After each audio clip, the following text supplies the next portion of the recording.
Welcome to Appus kitchen. എല്ലാവർക്കും അപ്പൂസ് കിച്ചണിലേക്ക് ഒരിക്കൽ കൂടി സ്വാഗതം.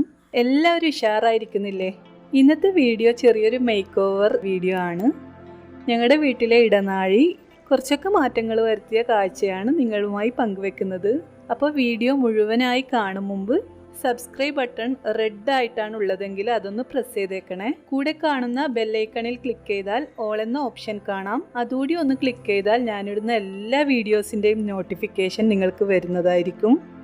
ഒരു നല്ല പുലരി കണ്ട് തുടങ്ങുന്ന ദിനം പോലെ സുന്ദരമായത് എന്തുണ്ട് ഭൂമിയിൽ, അല്ലേ?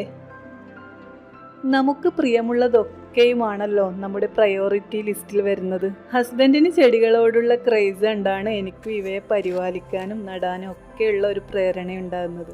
അങ്ങനെയാണ് വീടിനകത്ത് കൂടി അല്പം ഗ്രീനറി കൊണ്ടുവന്നാലോ എന്ന് ഞാൻ ആലോചിക്കുന്നത്. അപ്പോൾ എൻ്റെ പ്രയോറിറ്റി ലിസ്റ്റിൽ പെടുന്ന റോസിനും മുല്ലക്കൊക്കെ ഞാൻ നന്നായി കെയർ കൊടുക്കാറുണ്ട്. റോസിൻ്റെ ചട്ടികൾ ഇടയ്ക്കിടെ പോയി മണ്ണൊക്കെ ഇളക്കി കൊടുക്കും. ഹസ്ബൻഡ് കൃത്യമായിട്ട് വളം നൽകാറുണ്ട്. നന്നായി ഞങ്ങളുടെ റോസ് പൂവിടാറുണ്ട്. പുതിയ ഹാങ്ങിങ് പോട്ട്സുകളൊക്കെ ഹസ്ബൻഡ് വാങ്ങിക്കൊണ്ട് വന്നിട്ടുണ്ട്. വീട് ഉണ്ടാക്കുന്ന സമയത്ത് രണ്ട് കാര്യം എൻ്റെ ഡിമാൻഡ് ലിസ്റ്റിൽ ഉണ്ടായിരുന്നുള്ളൂ. ഒന്ന്, വീടിന് പുറത്ത് നീളം വരാന്ത വേണം, പിന്നെ ഒരു ഇടനാഴി വീടിനകത്ത് വേണം. ഇങ്ങനെ 2 കാര്യങ്ങളായിരുന്നു എൻ്റെ ലിസ്റ്റിലുണ്ടായത്. അപ്പോൾ ഹസ്ബൻഡിൻ്റെ ഉപ്പ ആ 2 കാര്യങ്ങളും നിറവേറ്റിയിട്ടുണ്ട്. പക്ഷേ ഈ ഇടനാഴിനെ പറ്റിയിട്ട് ആർക്കും അത്ര നല്ല അഭിപ്രായമൊന്നുമല്ല കേട്ടോ.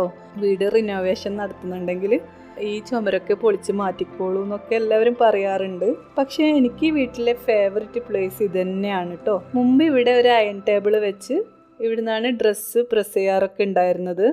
എനിക്ക് തോന്നുന്നത് ഈ ഇടനാഴിയിൽ കുറച്ച് മാറ്റങ്ങൾ വരുത്താമെന്നാണ്. അപ്പോൾ അതിനായി ഞാൻ എന്തൊക്കെയാണ് ചെയ്തിട്ടുള്ളതെന്ന് കണ്ടു നോക്കൂ. വീട്ടിൽ ചുമരൊക്കെ അവിടെ ഇവിടെയൊക്കെയായി വൃത്തികേടായി കിടക്കുന്നുണ്ട്. ഈ ഇടനാഴി മേക്ക് ഓവറിൻ്റെ ഭാഗമായി ഞാൻ ഈ ചുമരൊക്കെ ഒന്ന് ടച്ചപ്പ് ചെയ്യാമെന്ന് വിചാരിച്ചു. അതിനായി ഏഷ്യൻ പെയിൻസിൻ്റെ എമൻഷൻ എടുത്തിട്ട് കുറച്ച് വെള്ളവുമായിട്ട് ലയിപ്പിക്കുന്നുണ്ട്. അപ്പോൾ ഞാൻ പെയിൻ്റൊക്കെ എടുത്ത് വരുമ്പോഴേക്കും അപ്പു എണീറ്റിട്ട് പറഞ്ഞു ഞാൻ പെയിൻ്റ് അടിച്ചോളാമെന്ന് വാശി പിടിച്ച് കിടക്കുകയാണ്. കുട്ടികളെ വാശിക്ക് നമ്മൾ നോ പറയാൻ പോയാൽ അവർ ഒരിക്കലും വിട്ടുതരാൻ പോകുന്നില്ല. ഞാൻ അതുകൊണ്ട് തന്നെ പെയിൻറ്റും ബ്രഷും ഒക്കെ അവളെ കൈ കൊടുത്തോളാൻ പറഞ്ഞിട്ടുണ്ട്. പുള്ളിക്കാരിക്ക് 2 മിനിറ്റ് കൊണ്ട് സംഗതി മതിയായിട്ടുണ്ട്. അതുകൊണ്ട് ഞാൻ തന്നെ പെയിൻറ്റ് പണിയൊക്കെ കംപ്ലീറ്റ് ചെയ്തു. ചുമരൊക്കെ നന്നായി പെയിൻറ്റ് ചെയ്ത് ഭംഗിയാക്കിയിട്ടുണ്ട്. അപ്പോൾ ബ്രേക്ക്ഫാസ്റ്റിൻ്റെ ടൈമായി. ഞാൻ പോയി ദോശ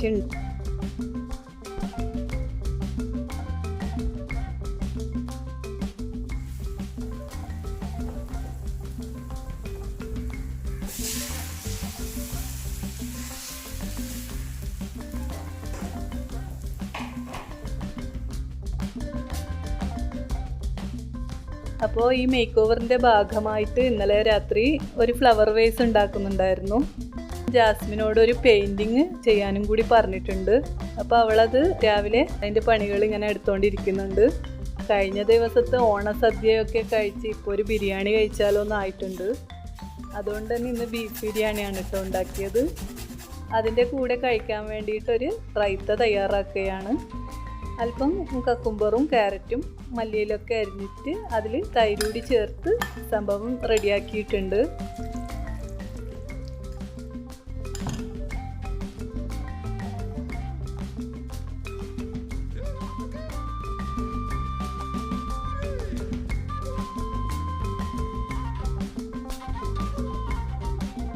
അപ്പോൾ ഉച്ചയൂണൊക്കെ കഴിഞ്ഞ് ഏതായാലും ബാക്കി പരിപാടികൾ നടത്താമെന്ന് വെച്ചതാണ്. ഹസ്ബൻഡിൻ്റെ തോട്ടത്തിലേക്ക് ചെന്ന് കുറച്ച് ഹാങ്ങിങ് പ്ലാന്റ്സൊക്കെ മോഷ്ടിക്കാനുള്ള ഒരുക്കത്തിലാണ്. ഈ ഹാങ്ങിങ് പ്ലാന്റ്സിൻ്റെ എല്ലാത്തിൻ്റെയും പേരൊന്നും എനിക്കറിയില്ല കേട്ടോ.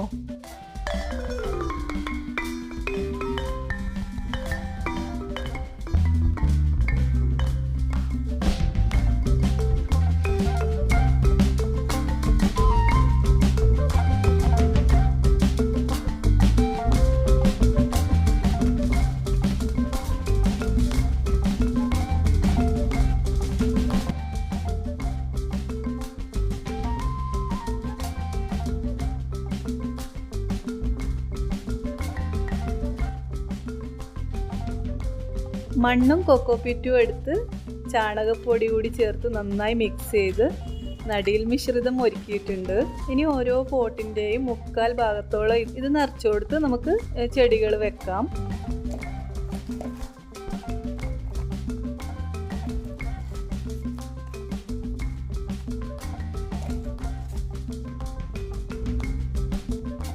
ആദ്യം തന്നെ പോത്തോസാണ് കേട്ടോ എടുക്കുന്നത്. ഇത് നമ്മളെ മണി പ്ലാന്റ് ആണ് കേട്ടോ. പ്രൊപ്പഗേഷൻ ചെയ്യാൻ വേണ്ടിയിട്ട് ഒരു കപ്പിൽ വെള്ളത്തിൽ കുറച്ച് ദിവസങ്ങളായിട്ട് ഞാൻ തന്നെ ഇട്ട് വെച്ചതാണ്.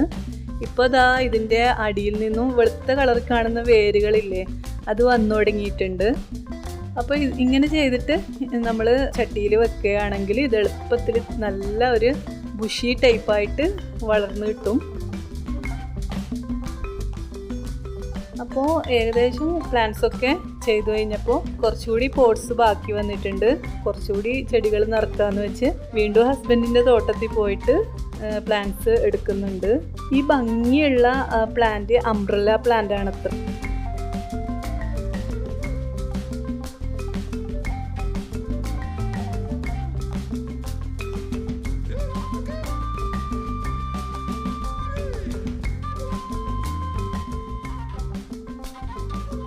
അങ്ങനെ ചെടികളൊക്കെ ഏകദേശം ഇപ്പോൾ നട്ട് കഴിഞ്ഞിട്ടുണ്ട്. ഇനി ഇതൊക്കെ ഒന്ന് വെള്ളം തളിച്ച് വെക്കാം. അപ്പോൾ കോറിഡോറാണല്ലോ നമ്മൾ മേക്ക് ഓവർ ചെയ്യുന്നത്. അപ്പോൾ കോറിഡോറിൽ എങ്ങനെയാണ് ഈ ഹാങ്ങിങ് പ്ലാന്റ്സ് വെക്കുന്നത് എന്നുള്ള കാര്യം ഞാൻ പ്ലാൻ ചെയ്ത് വെച്ചിട്ടുണ്ട്. ഈ തൊട്ടിലില്ലേ, ഇത് നിങ്ങൾ മുമ്പ് കണ്ടിട്ടുണ്ടാവും. ഇത് മുമ്പ് ജാസ്മിൻ കുഞ്ഞായപ്പോൾ ഉപയോഗിച്ച തൊട്ടിലാണ്.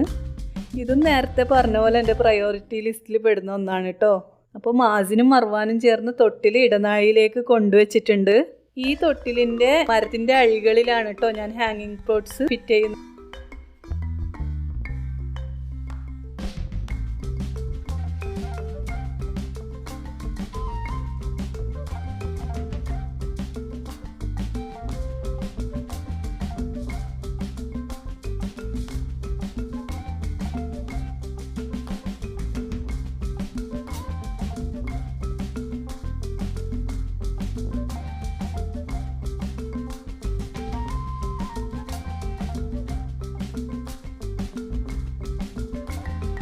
ഇത് ടർട്ടിൽ വൈനാണ് കേട്ടോ.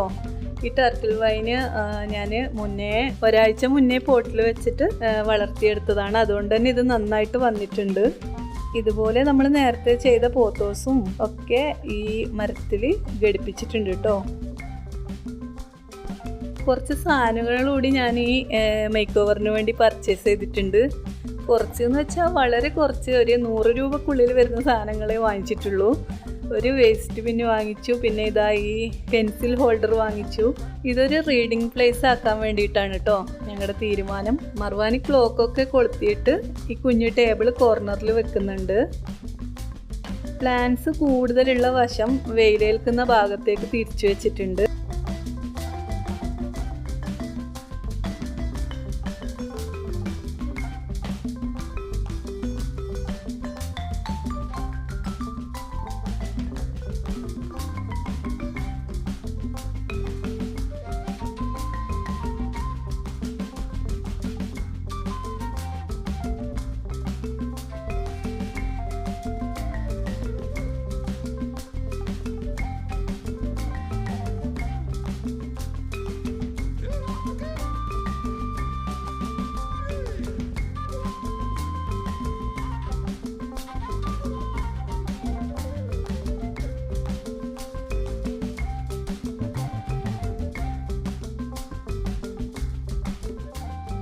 ഒരു ചെറിയ വായനാമുറിയായി ഇവിടെ ഉപയോഗിക്കാൻ വേണ്ടിയിട്ടാണ് ഇതൊക്കെ ഇവിടെ സജ്ജീകരിച്ചിട്ടുള്ളത്. പടിഞ്ഞാറ് വശത്ത് നിന്ന് യഥേഷ്ടം കാറ്റ് കിട്ടുന്ന സ്ഥലമാണ് കേട്ടോ ഇത്. ഇത്രയും ഒരുക്കി കഴിഞ്ഞപ്പോൾ ജാസ്മിൻ്റെ പെയിൻറ്റിങ് റെഡി ആയിട്ടുണ്ട്. ക്ലോക്ക് മാറ്റിയിട്ട് പെയിൻറ്റിങ് അവിടെ വെച്ചേക്കാന്ന് കരുതി. കാരണം പെയിൻറ്റിങ്ങിന് നല്ലൊരു വ്യൂ കിട്ടാൻ ഇവിടെ വെച്ചാലാണല്ലോ. അപ്പോൾ അങ്ങനെ ജാസ്മിൻ തന്നെ അത് അവിടെ ഫിറ്റ് ചെയ്യുന്നുണ്ട്. ഈ ഫ്ലവർ വേസാണ് കേട്ടോ ഞാൻ ഇന്നലെ രാത്രി തയ്യാറാക്കിയെന്ന് പറഞ്ഞത്. ഇതിൽ നിറക്കാൻ വേണ്ടിയിട്ട് മുറ്റത്തിൽ നിന്ന് എറുത്തെടുത്ത റോസാപ്പൂക്കൾ തന്നെ വെച്ചിട്ടുണ്ട്. അപ്പോൾ ഇത്രയൊക്കെയാണ് എൻ്റെ മേക്ക് ഓവർ വിശേഷങ്ങൾ. തീർച്ചയായും നിങ്ങൾക്ക് ഇഷ്ടപ്പെട്ടിട്ടുണ്ടാവുമെന്ന് കരുതുന്നു. ഇഷ്ടപ്പെട്ടാൽ നിങ്ങളെ ലൈക്കും കമൻറ്റും ഒക്കെ ഇങ്ങ് പോന്നോട്ടെ. അപ്പോൾ എല്ലാവർക്കും പതിവ് പോലെ അപ്പൂസ് കിച്ചൻ്റെ സ്നേഹം നിറഞ്ഞ ആശംസകൾ. Thank you.